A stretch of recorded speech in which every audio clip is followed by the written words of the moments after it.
আসসালামুআলাইকুম everyone, welcome back to Fiya's world. আমি ফারিয়া। আজ আমি আপনাদের জন্য নিয়ে এসেছি ঝালমুড়ি মাখা। চলুন দেখে নেওয়া যাক ঝালমুড়ি মাখা তৈরি করতে আমাদের যা যা লাগছে। এখানে আমি মুড়ি নিয়েছি, 2টা সিঙ্গারা নিয়েছি, টমেটো কুচি, শসা কুচি, চীনাবাদাম একটু তেলে ভেজে নিয়েছি, ছোলা ভাজি, বিট লবণ, লবণ, চানাচুর।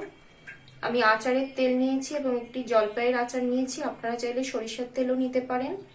ধনেপাতা কুচি, 2টি লেবু, পেঁয়াজ কুচি, কাঁচামরিচ কুচি। এবার আমি ঝালমুড়ি বানানো স্টার্ট করব। প্রথমে আমি পেঁয়াজ কুচি আর কাঁচামরিচ কুচি দিয়ে দিচ্ছি, শসা কুচি দিচ্ছি, টমেটো কুচি দিচ্ছি। এবার লবণ দিব পরিমাণ মতো। এবার বিট লবণ দিব, প্রথমে একটু কম করে দিব, পরে টেস্ট করে দেখব, লাগলে আবার দিব। ধনেপাতা কুচি দিয়ে দিচ্ছি।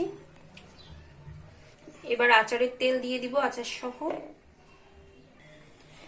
আমি এখন পেঁয়াজটা ভালো করে নরম করে মাখিয়ে নিব, আর আচারটা একটু ভেঙে ভেঙে দিব। তেলের সঙ্গে আগে পেঁয়াজটা ভালো করে মাখাবো। এটা বাসায় ট্রাই করে দেখবেন, এটা দোকানের থেকেও অনেক মজা হয়।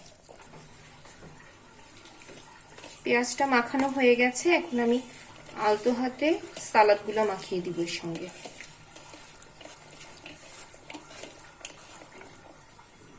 এবার আমি অন্যান্য উপকরণগুলো দিয়ে দিব।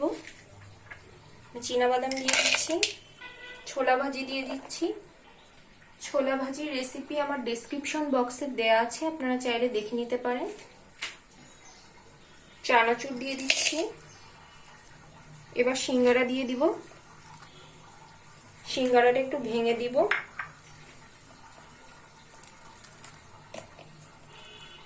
আপনারা চাইলে বেগুনি, পুরি যে কোনো ভাজিও এর সঙ্গে ভেঙে দিতে পারেন।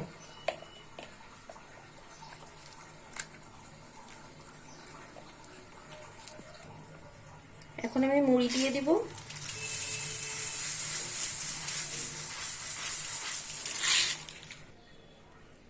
এবার লেবুর রস দিয়ে দিব।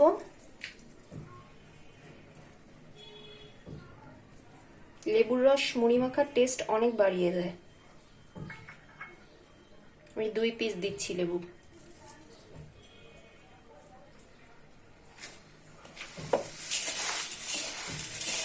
এবার আমি ভালো করে এটা মাখিয়ে নেব।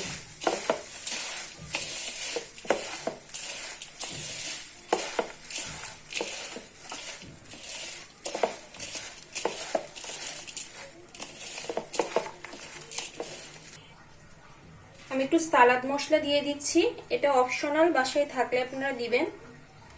এটা আসলে মুড়ি মাখার স্বাদ অনেক বাড়িয়ে দেয়, আর না থাকলে এটা দিবেন না। একটু টেস্ট করে দেখতে হবে যে লবণ হয়েছে কিনা।